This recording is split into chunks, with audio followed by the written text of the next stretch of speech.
Mr. Weber, do we have that video ready to go? Yes, we do. At this moment, before we take the agenda, I'd like to ask the board members in our city district to take a moment to remember Malia Young. She was one of our students. Going to be a sophomore this year. She died May 27. Her family was kind enough to provide a video for us to share with the district. I know that the district is doing things to remember her this year, and I guess I just want her family to know that she's still part of our family and that we'll remember her this year.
Okay, just so for those of us joining there, we'll be playing as a memorial for Malia Young, who was a sophomore who died on May 27. She was a member of the band, played tenor sax, and it was just our way of remembering the family. The video was provided by the family, and so we just wanted to take time to recognize and remember her as part of our Tiffin family, and that the district is going to do things this year to remember her as well. And at this point, then, I would call the meeting to order and ask for a roll call vote. Ms. Perry? Dr. Gase? Here. Dr. McBride? Here. Mr. Widman? Here. Dr. Hoyda? Here. Mr. Perez? Here. Motion at this point to adopt the agenda. I believe might be some amendments. Yes, there is a small amendment on page 2 under item 7.03 employment. Near the bottom of the page, contract amendment, Tamara E. Andrews, auxiliary services tutor. That is for a contingent limited contract. Also on page 11 or page 6, action item 11. After the board's discussion about the bond issue, there may be a recommendation, which will be action item 11.01, which will be a resolution requesting state consents to issue bonds of the school district in an amount not to exceed $44,200,000 and to submit question of such issuance to the electors. And you should all have that resolution in front of you. Thank you, Ms. Perry. I believe we all have that. Okay, and then there's one more. Item 11 point, so the one that I just read will replace the one that's on the agenda, and that will be item 11.01. And then we will add item 11.02, and that will be, which you also have in front of you, a resolution declaring necessity of bond issue in the amount of $44,200,000 and to submit the question of such bond issue to the electors. And that's all I have. And Ms. Perry, I have a question of order here. I believe that after the discussion, there may be a motion to repeal our ordinance or resolution on board pay. Would that have to be added at this point, or could it be made by motion afterwards? I believe that it could be added after discussion. Okay, then can I have a motion to adopt the agenda as amended? So moved. Second, please.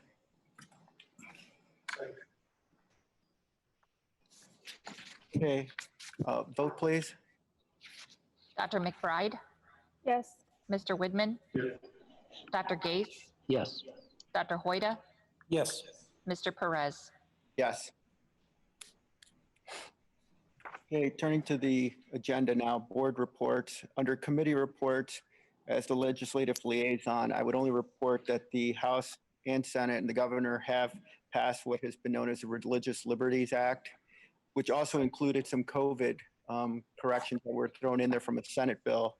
And that was signed. So I don't know how much it's going to affect our district in terms of the COVID relief. It talked about community schools, teacher evaluations. And so I would leave that up to Mr. Bose or our interim superintendent report when that's actually implemented. But it did not address the issues in terms of third grade reading requirements. I don't believe that was included in there for the next year. That's all I have to report. Now we have the Vanguard Sentinel update from Mr. Woodman. Actually, the meeting is this Thursday. They will be back. Okay. Everything is Vanguard Sentinel is going very well. And then Mr. Woodman, I think last month you mentioned in terms of what our cohorts are doing, how are they meeting monthly at this point? Yeah, I thought I responded to you, I'm sorry. Well, you did, and so I want to see if you can share it with the public, so. We meet in a larger group than we have done in the past. Screening, we enter, social distancing inside. And the reason I say that is I think some of the issues that we're going to be discussing, I think do somehow involve the public. And at some point, I'd like to see them back in somehow. I know they've been, appearing via Zoom. We've got some interest there, but I think we're also supposed to get some guidelines in next week, and maybe we can start seeing in terms of plans on how we can start opening up our meetings. I know that's been something Mr. Woodman has asked for repeatedly. So turning then to the interim superintendent's report.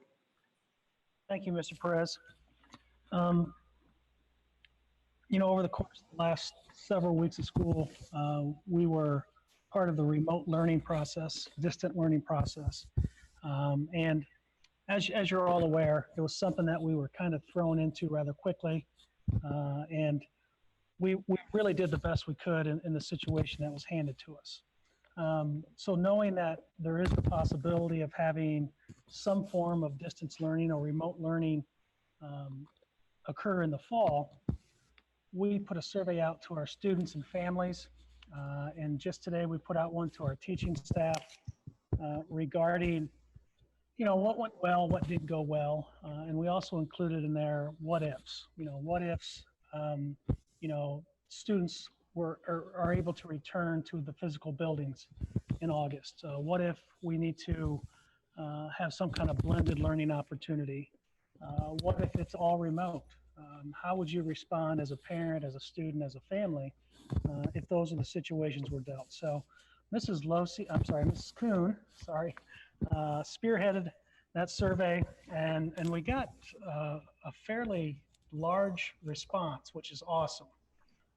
So I've asked Jen to be here tonight to share some of the information that we're starting to pull apart from that, which will help guide us as we continue looking at the different possibilities for the restart in August. So Jen? I want to thank you for your time this evening. The staff survey, just to clarify, has not gone out yet. The staff survey will either be going later out this evening or early tomorrow. We just found out some great information from Heidelberg that we might be able to have an extended partnership with them. And so we want to make sure that we include some additional survey questions. And so that staff survey will be coming out either later this evening or early tomorrow. At this time, it is super important that we try to look at all of our key stakeholders to see how they're feeling in regards to the remote learning and the possibilities for next year. As Mr. Bose shared, we are very pleased with the responses that we had in regards to the survey. We had 621 parents who participated in the survey, and we had 430 students who participated. We had representation from preschool all the way through 12th grade. Parents were very candid in regards to sharing their thoughts and feelings, not only in regards to this last quarter, but also the possibility of different things to come potentially in the fall. I'm going to share my screen with you so that I can show you a couple of the things that we were looking at. And so that you will be aware of some of the stuff that they shared their thoughts on. So one of the biggest questions we wanted to know was, what challenges have you or your child experienced with remote learning? And this was echoed both in the student survey and in the parent survey. Great difficulty was found in student motivation. Lots of families expressed, if you look at this survey, student motivation is indicated by the blue, the dark blue bar, and then red indicates multiple students in the home needing help. A lot of parents expressed that it was difficult at times to work with their students because they might have students who needed to do various Zoom lessons or utilize the same technology at the same time, which could be very troublesome. One of the other large concerns for families was their unfamiliarity with the apps that we were utilizing or how to utilize the technology itself. So we are, again, digging into that data to try to take a look at things and find out, you know, how can we maybe assist our parents? And that's another big reason why we want to reach out to our staff so that we can make sure that we're all on the same page. And if it comes down to we need to have professional development to support some of those apps that are out there, we want to make sure that we have that in place for everyone.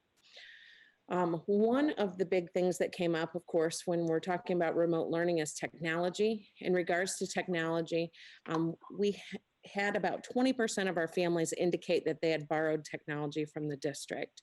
One of our survey questions had asked if there was an opportunity for you to purchase or rent a computer, is that something you would be interested in doing? That survey showed us that over 23% of the families said that they were unlikely to pay. 17.4 said they were extremely likely to pay. 14.3 said that they would like to, but they were unsure of their finances and if it was something that they could support.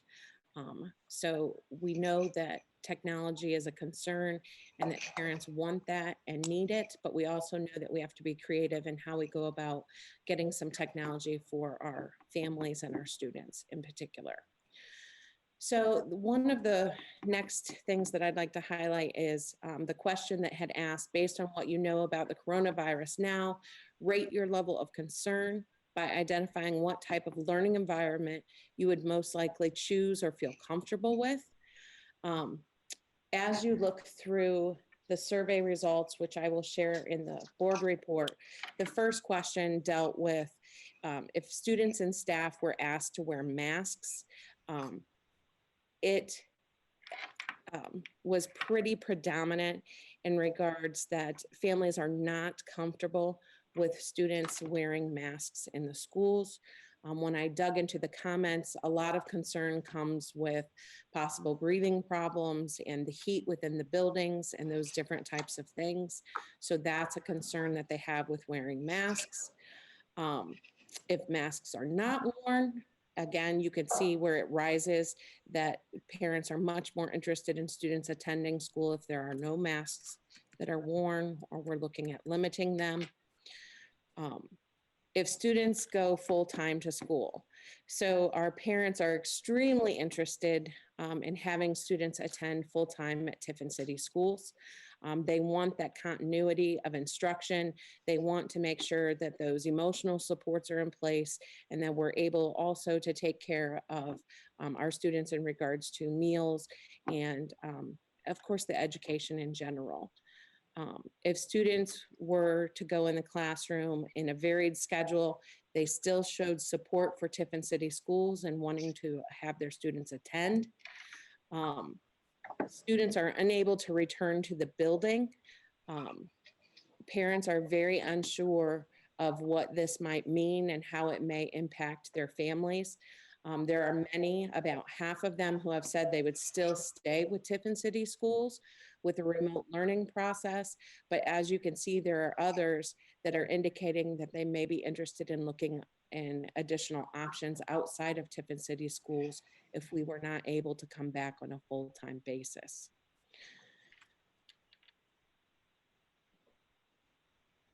Scroll down here a little bit.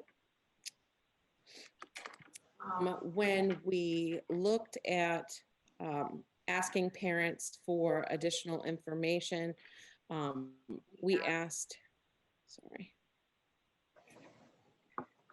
had asked if they would be interested in sharing their names and if we could reach out to them. And I have several responses from families, and I'll be reaching out not only to the families themselves, but to the students who shared that they might be interested in having further conversation. It was really interesting in looking at the student results that the students shared that they really struggled with motivation.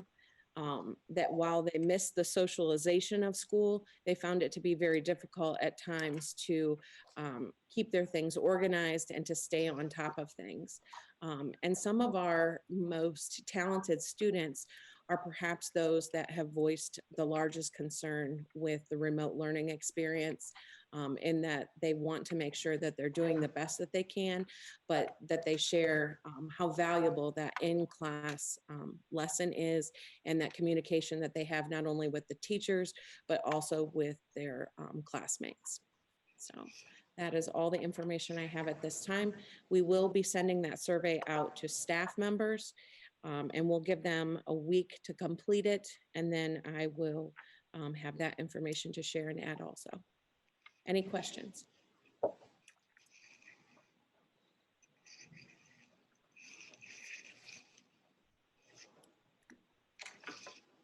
Mr. Bose, I have a question for you. Governor today during his press conference, now they're indicating that they're going to come out with guidelines within a week. He said that he was going to give us flexibility, recognizing that districts have different needs. But he did mention something in terms of the distancing and the buses. Have you heard anything on that? I have not heard anything specific to the busing at this time. We know that transportation is going to be a huge barrier if they give us limitations on the number of students that can be transported. We need to follow up with our families in Tiffin City Schools.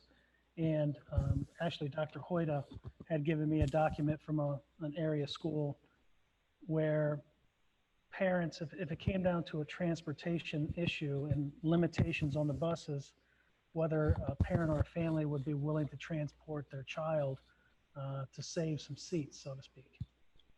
So we need to get that information out to our families and see where people sit on that. We know that transportation is difficult for a lot of folks, but if we are going to be limited to half capacity or maybe even fewer on our buses, as Scotty has mentioned, transporting 1,100 students a day, with 25 routes, it's going to take considerable time with transportation if we have the limitations. Now, I will say that as I've shared before, the area superintendents have been meeting weekly. Yesterday, the meeting consisted of a infectious disease pediatrician from the Fremont Sandusky area who shared a lot of good insights about the coronavirus, the spread, her concerns with students returning to school. And it was really, really good conversation that we had.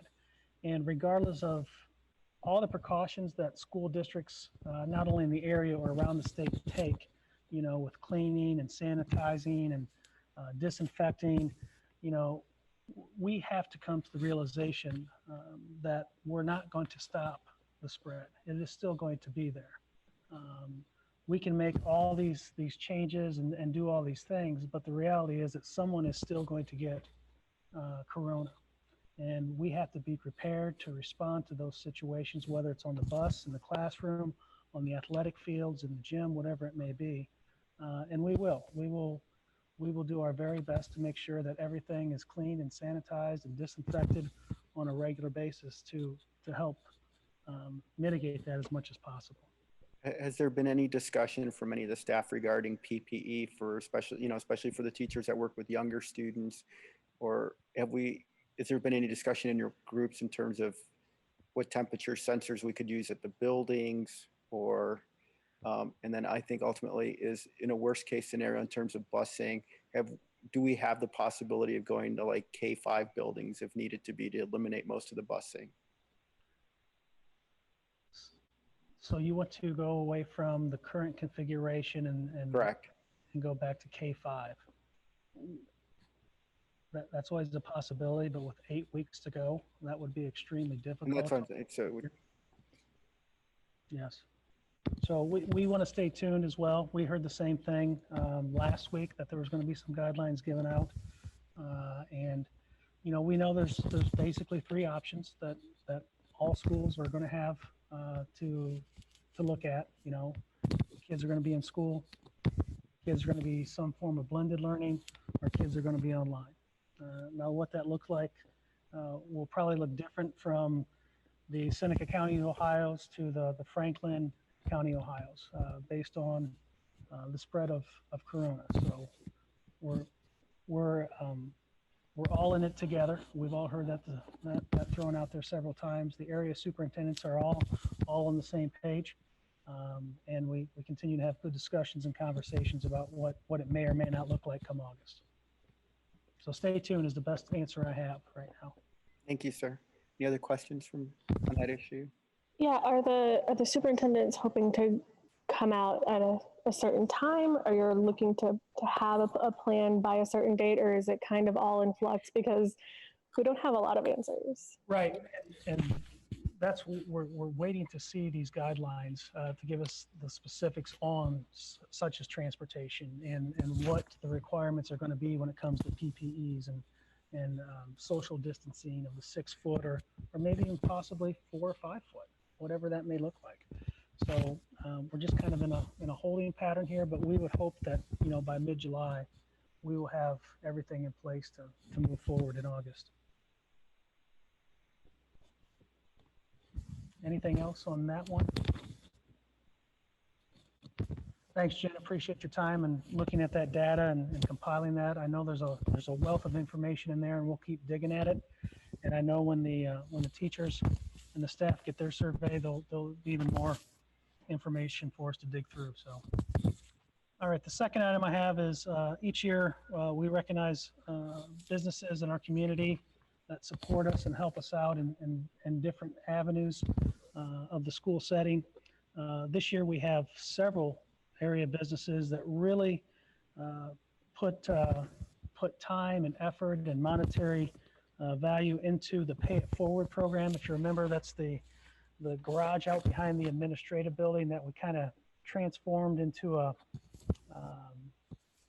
like a clothing store, if you will.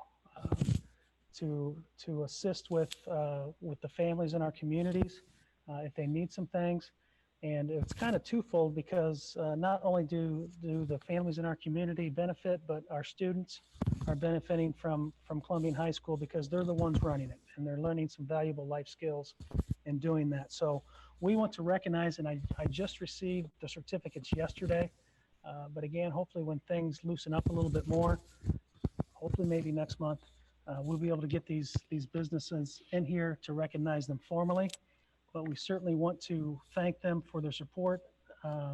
Tiffin Seneca United Way, National Machinery Foundation, Klaus Construction, Vanguard Sentinel, MLAD Graphic Design Services, Reclaim It, Tiffin Community Foundation, Superior Credit Union, Rustic Flair and Brush, Ralph's Joy of Living, the Tiffin Elementary PTO, Church and Dwight Company, and that is it. So we certainly appreciate all of those folks and all those businesses for helping us get that off the ground. And it's sure to benefit everybody for years to come. So thank you for that. Any questions about the OSBA Business Honor Roll? Last month we were talking about finances a little bit, and Sharon had shared about the cuts from the state funding and how that impacts us. And as part of the conversation, Dr. Gase had talked about, what kind of things can we absorb and where we at with cost looking into next year. And so in looking at the different positions we were able to absorb going into next year, we're just shy of $300,000 in savings. And that includes 2 teaching positions, 1 secretarial position, and 6 aide positions at this time. And there's possibly could be some food service positions that may be impacted from that as well. And Scotty's still looking into that one. So there is currently in Tiffin City Schools 1 secretary position available at Washington, and that could lead to the absorption of maybe another aide position possibly. We don't know that for a fact yet. So whenever we can do that, we will certainly do it. Now that's as of today, June 23rd. Obviously, when we get closer to August and we start looking at the needs of some of our students, we may have to bring a position or 2 back, especially for aides, to help support those students in the classroom as they make their way through the school day. But to answer the question from last month, it's just under $300,000. It's $285,615 as it stands today. Any questions on that? And then finally, the last thing I have is we talked last week, we talked about bringing in our retirees for recognition. I was hoping to do that this month, but obviously they're not here. Some of them did feel comfortable coming in to be recognized, which is perfectly fine. So we again will continue to hope and wait that next month will be better, but certainly sometime in the next few months, I would hope that we can bring them in and formally recognize them for their dedication and commitment to Tiffin City Schools and our students and families. So stay tuned on that one. Any questions for me? Mr. Bose, do you know if the football program or anybody is going to do anything this year regarding the death of Bill Groman? He played here like in the 50s, ended up playing with the Bills, the Oilers, won 4 championships, has the receiving touchdown record, I believe in pro football, not in the NFL because they weren't in that. But he was a standout at Heidelberg.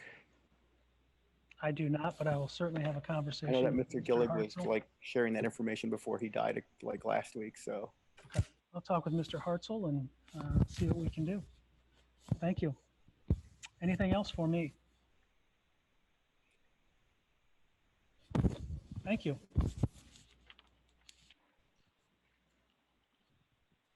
Okay, Director of Operations reports and recommendations. Today, I want to talk about the summer fruit program. We've been serving about 110 to 120 students every week. It's been going very well. Trudy Margroff has done a tremendous job at preparing all that food by herself with a few volunteers. and then volunteers to distribute. And come July 1, if we want to continue this program, we will only distribute out of the high school. And I have extended on the consent agenda her contract by 18 days if we want to continue this program for the rest of July.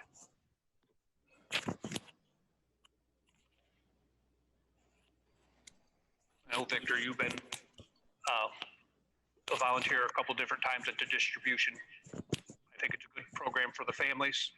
They can stop and get food for breakfast and lunch for the entire week, along with the Elks bags that they've been passing out. That's gone very, very well. Well, I think you guys have done a remarkable job. So, and there's a need for it. And I think the parents and the families appreciate it. Okay. And then finally, the stadium step project is going along pretty smooth.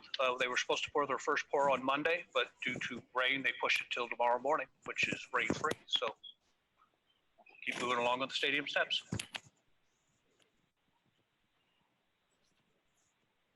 Any other questions for me?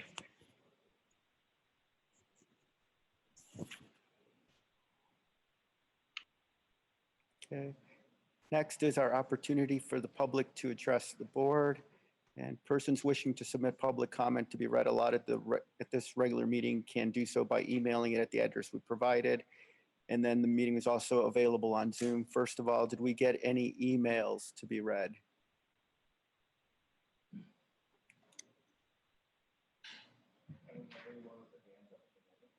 Oh, but any emails at our email box?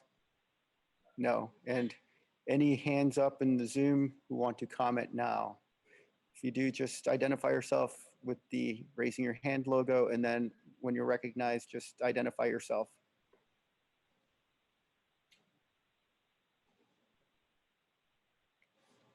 There, no hands raised. That we will then proceed to the consent agenda, item 7.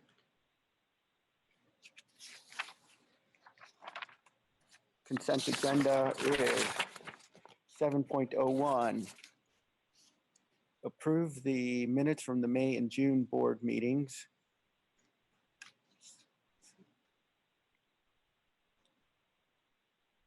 And those would be the regular board meeting, May 26th, the special board meeting of June 17th, and I believe the regular meeting of the 24th. Those are pages 22 to 24. Approve the treasurer's reports for May. 7.03, employment, professional staff at the end of 2019 to 20 contract year. Support staff, professional staff as outlined. There's 1 year, first 1 year contracts, contract amendments. Then support staff includes food services. We're extending those contracts, I believe. Secretary, pupil activity contract, support staff, substitute bus driver, and then changes for the 2021 year, permanent amendment to the continuing contract. 7.04, fund-to-fund transfer, and that is from line item 0008 to 009. Is that what it is, Mr. Bose? Uniform School Supplies Fund not to exceed 50,000. 7.05, statement of purpose budget report, and that addresses the Noble Student Activity Account in the TCS Gifted Activity Fund. 7.06, adopt temporary appropriation measure. And that's for the fiscal year that ends June 30th, 2021. Do I have a motion to approve the consent agenda? Any items anybody wants taken out? So moved. We have a second for the consent agenda? Second. Second, Dr. Gase. Any discussion? Roll call vote, please. Dr. McBride, Yes. Dr. Gase, Yes. Mr. Widman, Yes. Dr. Hoyda, Yes. Mr. Perez. Yes. Turning to item 8, action items. 801, adopt the resolution to purchase from bids received by the Ohio Schools Council. I believe you're going to see 2 of these, but these are for buses, correct, Mr. Daniels? Correct. And we separated them out this time because we did receive a grant for $46,000 to help purchase one of the buses. That's the only reason we have them split today. Okay, the first one, 801, is for a Bluebird 84 passenger bus. And do I have a motion to approve that? So moved.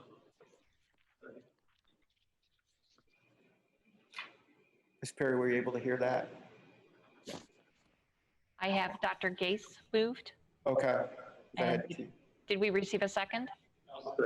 Okay. Any discussion? Vote, please. Dr. Gase, Yes. Mr. Widman, Dr. McBride, Yes. Dr. Hoyda, Yes. Mr. Perez, Yes. 8.02, adopt a resolution to purchase bids received from the Ohio Schools Council. This is the other bus, a 72-passenger conventional school bus. So moved. Motion by Dr. Gase, second.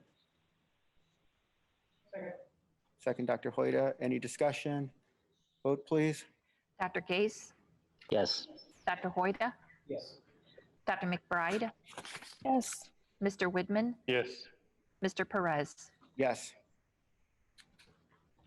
Approve Read 180 Universal System 44 agreement. And that's for from Harcourt and Mifflin, correct, Mr. Bose? Yes. Okay. So moved. Motion by Dr. Gase, second. I'll second it. Any discussion? Vote, please. Dr. Gase, Yes. Mr. Perez, Yes. Dr. McBride, Yes. Mr. Widman, Yes.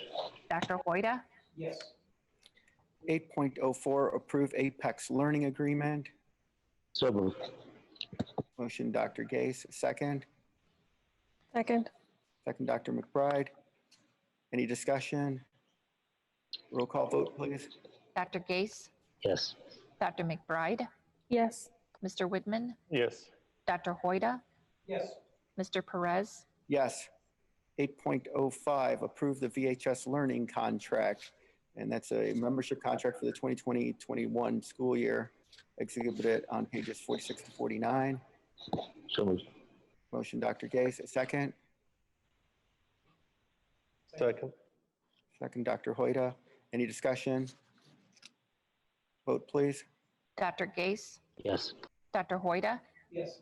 Dr. McBride, Yes. Mr. Widman, Yes. Mr. Perez, Yes.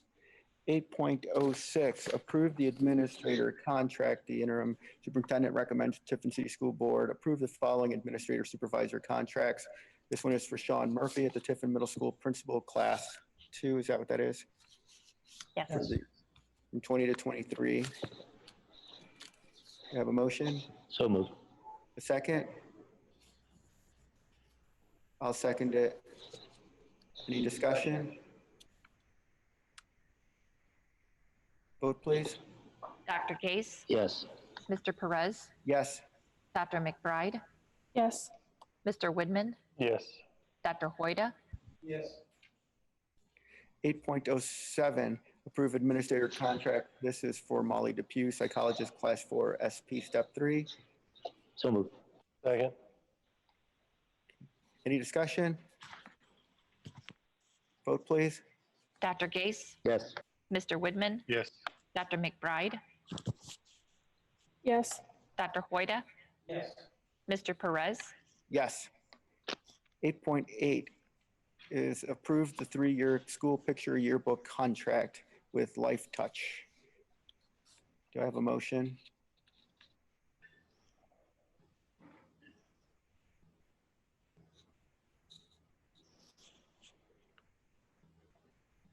And that was for pre-K through grade 12. It's exhibited on page 50 through 51. Do I have a motion? Thank you, Dr. Motion. Gase. Motion, Dr. Gase, second. I'll second it. Any discussion? Yeah. Do they have contingency plans on if we're not in person? Do we have to pay for those, or how does that work? We do not pay the company any money. And so there's no pictures. There's no money. Easy enough. Yep. Yeah, they get their money from us, the parents, so. Okay, any further discussion? Vote, please. Dr. Case, Yes. Mr. Perez, Yes. Dr. McBride, Yes. Mr. Widman, Yes. Dr. Hoyda, Yes. Approve the satellite, that's 8.09, approve satellite program agreement for marketing program. And that is to approve the Vanguard Sentinel agreement to participate in excess cost. The satellite programs for marketing program is exhibited on page 52. Is there a motion? So moved. Motion, Mr. Whitman. Second. Second. Second, Dr. McBride. Any discussion? Vote, please. Mr. Widman, Yes. Dr. McBride, Yes. Dr. Case, Yes. Dr. Hoyda, Yes. Mr. Perez, Yes. 8.10, approve satellite program agreement for skilled trades exploratory program. And it's interim recommends the Tiffin City School Board approve the Vanguard Sentinel agreement to participate in excess costs for the satellite programs for the skilled trades exploratory program. Motion. Motion Whitman, second. Second. Second, Dr. Gase. Any discussion? Roll call vote, please. Mr. Widman, Yes. Dr. Gase, Yes. Dr. McBride, Yes. Dr. Hoyda, Yes. Mr. Perez, Yes. Okay, that takes us to section 9, opportunity for the public to dialogue with the board. This is scheduled for 7:30. I'm not sure what time it is right now. 6:48. Is there anybody raising their hands that wants to dialogue with the board? If so, please identify yourselves.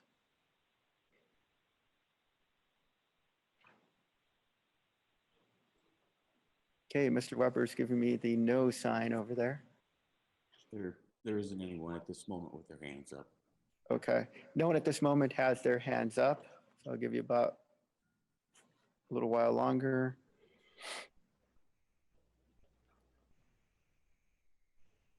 Anything yet, Mr. Weber? No, sir. Okay, we're going to move to board discussion, and just let me know, Mr. Weber, if anyone raises their hand then, okay? Yes. Board discussion, there's 2 topics. One is the bond issue, and second is board members' compensation. I'll direct the conversation first on the board issue.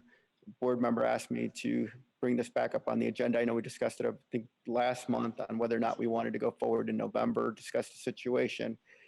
In anticipation of the discussion, I spoke with Ms. Perry, and I remember I indicated we'd have to move pretty quick on some of these things. That's why you have those 2 resolutions.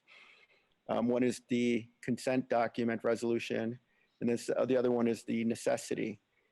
Those don't put the item on the ballot in November, but they are required precursors to being able to go to be on the ballot.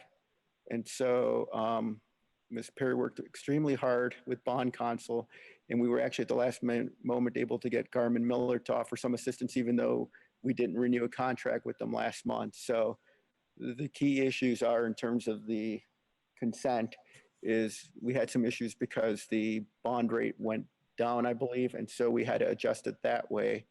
The project cost wasn't changed overall because I believe we haven't met to discuss any changes, so the project amount would stay the same.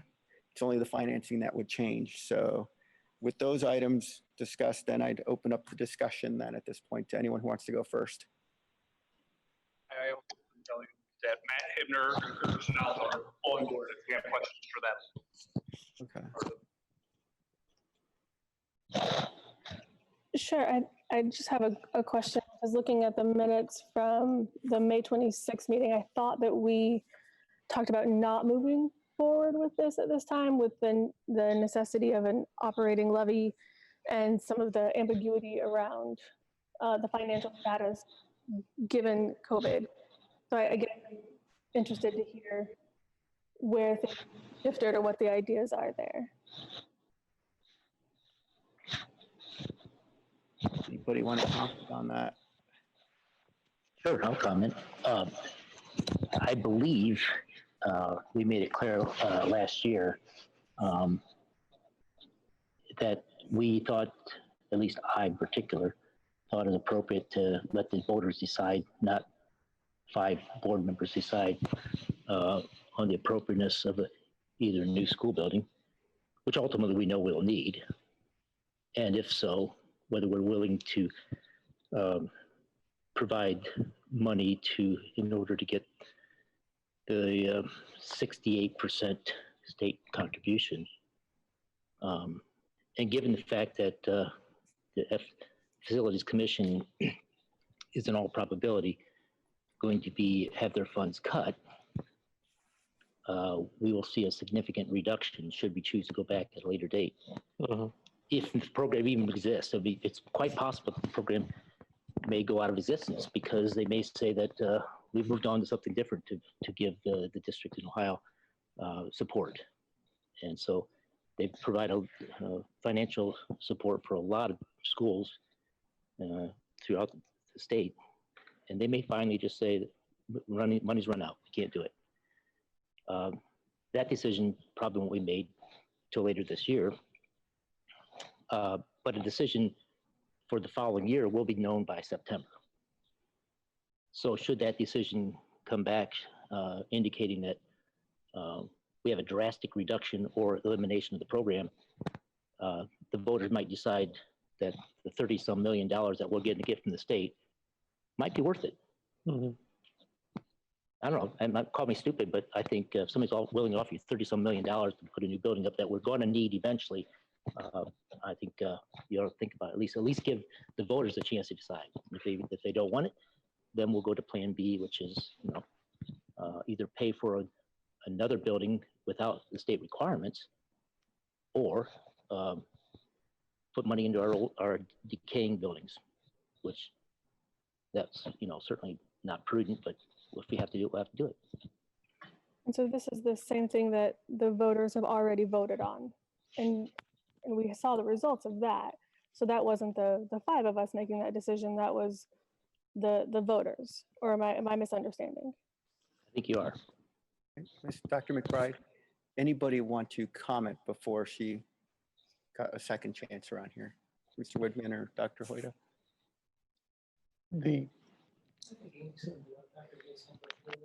Okay. Yeah, I think Dr. Gase said it pretty clear.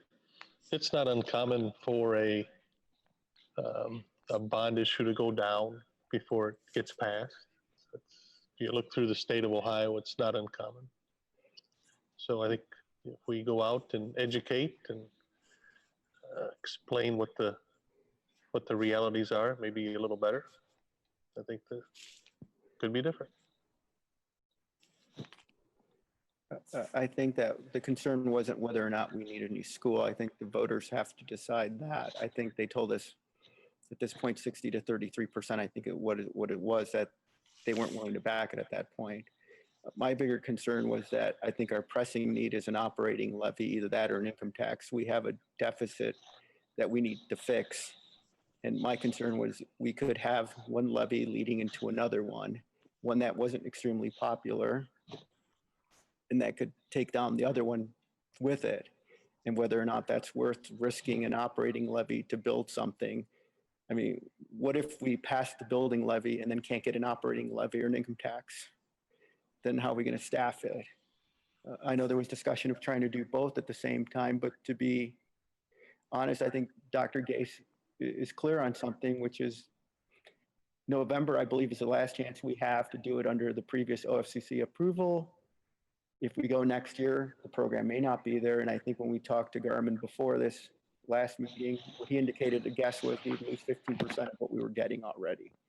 So the project would go up.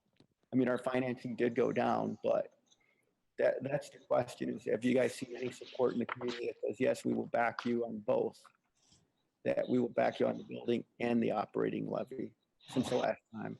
I know that Mr. Craycraft talked to us and said that with the environment, it's really difficult to pass it right now because one, we can't even get out in the public to get our message out. That's why I said I kind of want the public involved in our meetings because I'd like to hear what they're saying.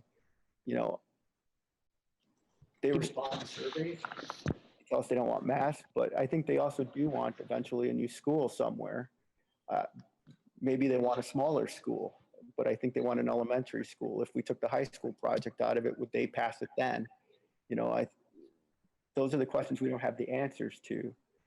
And so I think, again, to make it clear, we would not be voting to put this on the levy for November. We don't have that resolution. We'd have a deadline, I believe, till August. This would only put in the precursors to get in. I sense that there are the votes to do this, but I think that that at least gives us time to hear from the public.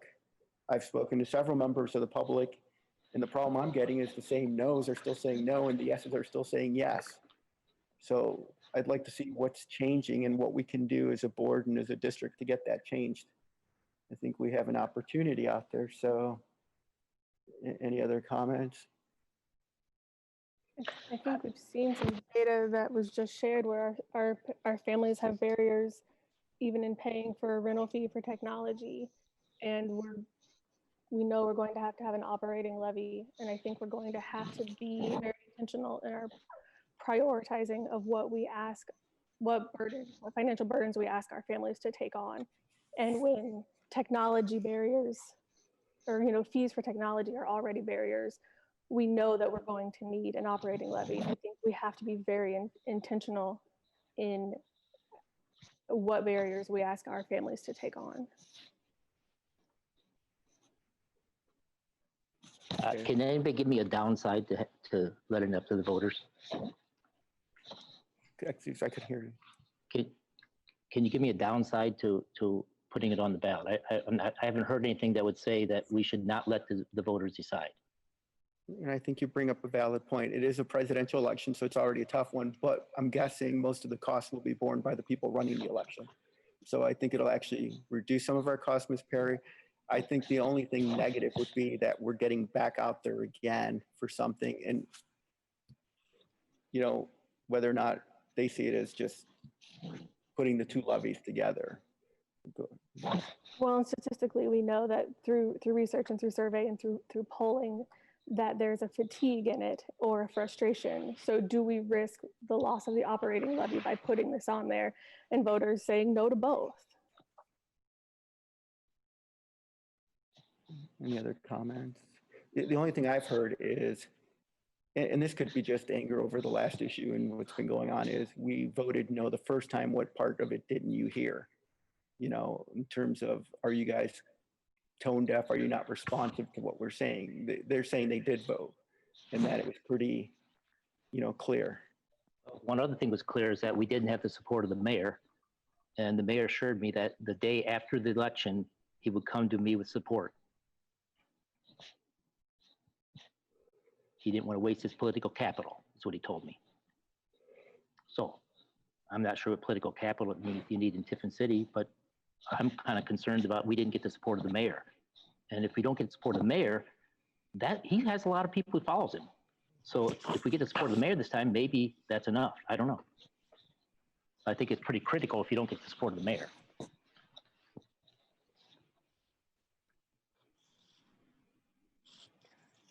Any other comments on that topic? Thank you, Dr. Well, I think what Andy said earlier, there's a need. Our buildings are going to, especially when you look at the Noble building, I don't know how much longer that's going to be able to be utilized. So.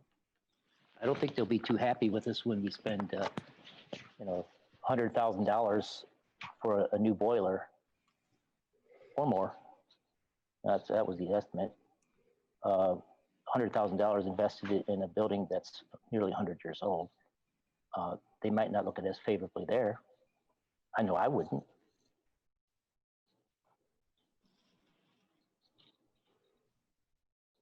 Any other comments then? Hearing no other comments, then I'm going to move to topic number 2. And this was a discussion on eliminating or repealing our board member compensation policy that I believe we ratified that back in December of 2019. Yeah, so I'd like to open the discussion on removing that as we head into, again, some of the financial difficulties that we're going to be facing, and we're going to be looking at doing what's best for Tiffin City Schools, our students, and our staff. It feels like an appropriate time for us to revisit that.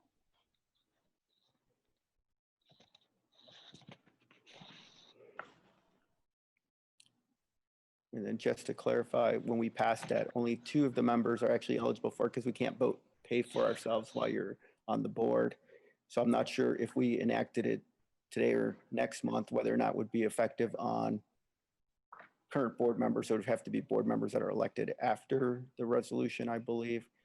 But I was opposed to the ordinance or the resolution the first time. And I think that as we start gearing up towards an operating levy or income tax, whichever we decide, the public is going to start looking for us to make cuts. And I think Dr. Gase started that already in the discussions when he asked what positions are we consolidating. That's what the public wants to see. And I think that this is, I think the pay when it was discussed as being a token. And I think this is just a small gesture that we could do to show that, hey, we're sensitive to what's going on. You know, it's not going to balance our budget, but I think it's a small gesture that shows a lot, as the Supreme Court recently said, small gestures can do big things. So that's all I have to add in that. Anyone else want to comment on that? Yeah. Go ahead, Dr. Hoyter. Yeah, that was put in to encourage maybe some other people to run for the board that didn't want to donate their time. There's nowhere in the resolution that says you have to accept the payment. And I don't know if board members are accepting it now or not. But just because it's offered doesn't mean you have to take it. So it may not be costing the district anything right now. I don't know for a fact. But because it's not mandatory that you accept it. So but if it does encourage people to run for the school board because they're not volunteering their time, then that's a good thing. Also, if I remember correctly, there are only 3 districts in the state of Ohio that did not pay their board members. Now, that's not a reason to say they need to be paid, but that's just a fact. It's not an unusual thing. And as a matter of fact, the majority of districts, and if it's that many, that's a vast majority. 607 up to 610 is a pretty large, 99.5 are paying. But once again, just because it's offered doesn't mean we have to pay it. So, you know, that's purely depends on the person, what they're elected. So if you're elected and you want to take it, you're welcome to. And if you're elected and you don't want to, you don't have to. So, I mean, I don't see any reason for it to be revoked, because maybe we'll get some more candidates running for the district, for the school board, that may not have run because of not being reimbursed every time. Mm-hmm.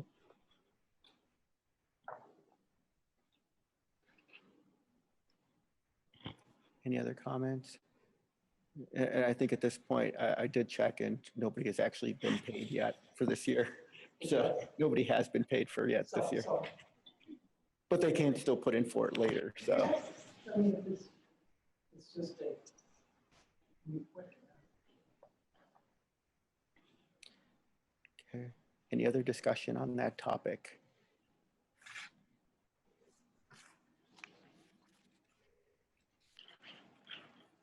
All right, at this point then,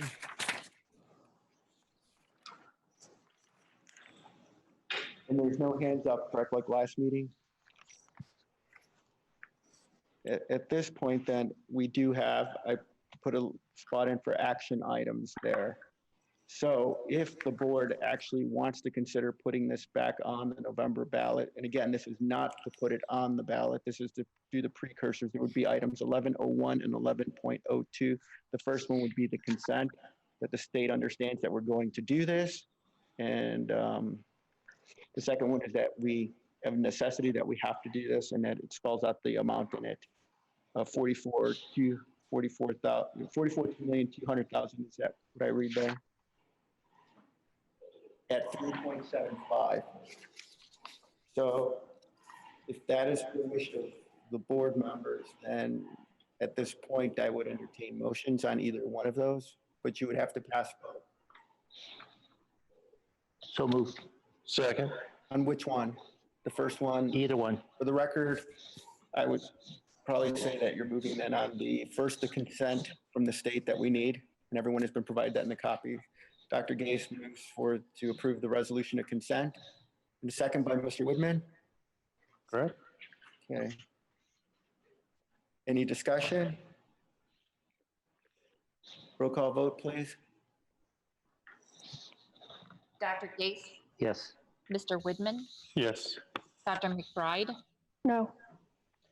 Dr. Hoyda, Yes. Mr. Perez, No.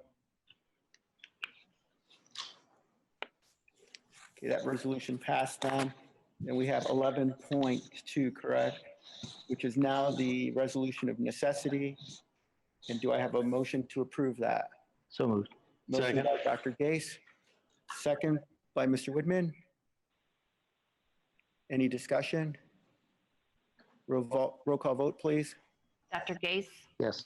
Mr. Widman, Yes. Dr. McBride, No. Dr. Hoyda, Yes. Mr. Perez, No.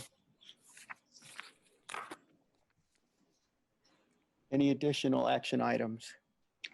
I move to repeal the compensation of board members.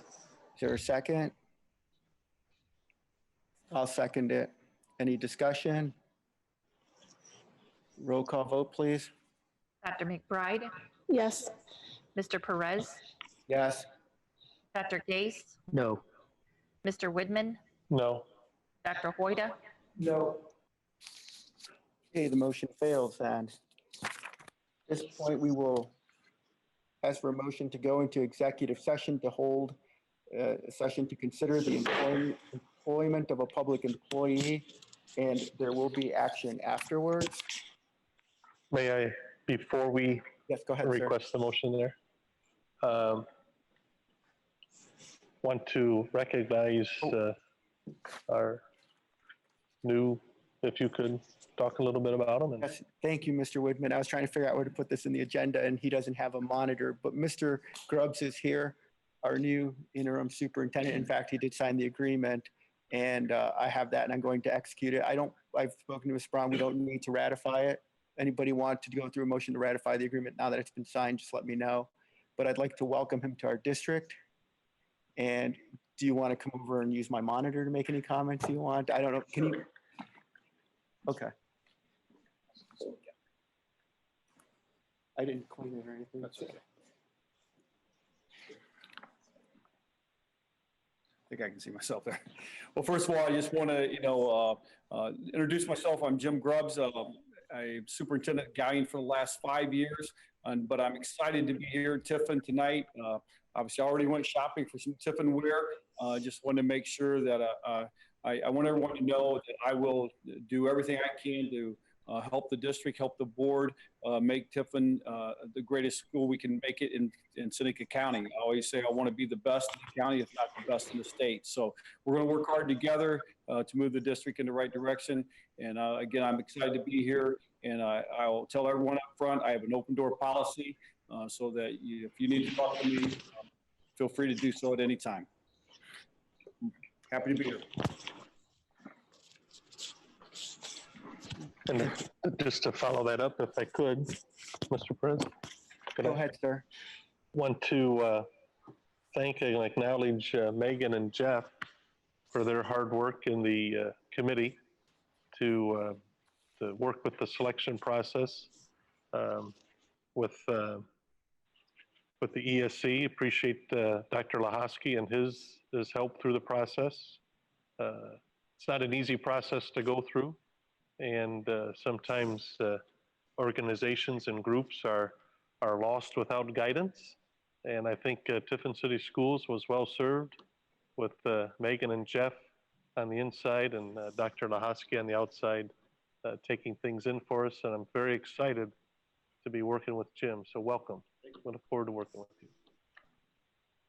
Thank you, Mr. Woodman. That was, thank you for reminding me of my manners. I did want to introduce him. I think it's important to show that we're taking steps to get ready for the next school year. This has been a very difficult time. And at this point, I want, we're going to do it later, but thank you to Mr. Bose too. He stepped into some really situations that nobody, I think, could ever anticipate. And I think the community has been very grateful. All I keep hearing is, Mr. Bose, and he's still here. And I want people to know he's still here. And I've heard very good things about Mr. Grubbs as well. He has a very good reputation in Galleon. And so I think that we've got a good team here that can bring us forward in this next school year. And the reason I'm taking a little bit of time here is comes Dr. Hoyta returning. But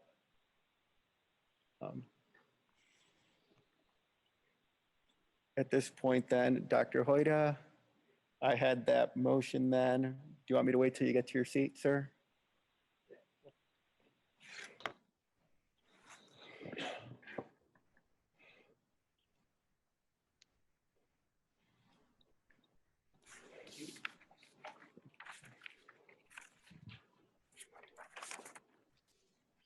At this point, then I'd ask for the motion again to hold an executive session to consider the employment of a public employee. Have a motion? So moved. Motion, Dr. Gase, second, Mr. Whitman. Okay, at this point, we will be adjourning and then resuming in executive session at 7:12. So And I will call the roll. call the roll. Yes, please. Dr. Gase, Yes. Mr. Whitman, Yes. Dr. McBride, Yes. Dr. Hoyta, Yes. Mr. Perez. Yes. All right, so.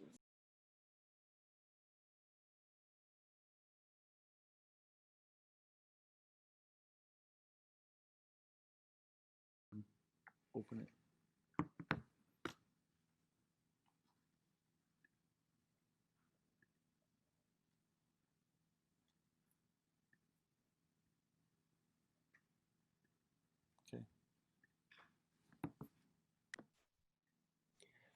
Ms. Perry, a reminder, do I have to have a motion to come out of executive now or back into?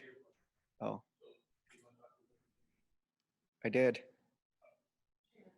Oh, can you hear me? Set the volume down. Okay, do I need to actually make a motion to come back into open session? Okay. All right, we are back in open session now, in a regular monthly meeting. We've conducted our hearing, and so at this point, are we live? Okay, I would make a motion to affirm the decision of this board from the May meeting, and that was to, it was the interim superintendent. You can't hear me? Okay. Back in open session now, I would make a motion to affirm the decision of the board in May on the recommendation of the interim superintendent, approve the non-renewal of the contract at the expiration of the 2019-20 school year for Mr. Nelichek. Do I have a Second. motion? Oh, I made a motion. Second, Dr. Gase. Any discussion? Roll call vote? Mr. Perez, Yes. Dr. Gase, Yes. Dr. McBride, Yes. Mr. Whitman, Yes. Dr. Hoyta. Yes. At this point, then I think it's directed that I'll work with council to prepare an entry or decision, correct, within 10 days. So do we have any other business then before the board? Okay, at this motion, a motion to adjourn then? So moved. Second. I'll second it. Vote, please. Dr. Gase, Yes. Mr. Perez, Yes. Dr. McBride, Yes. Mr. Whitman, Yes. Dr. Hoyta. Yes. We are adjourned. Thank you, everyone.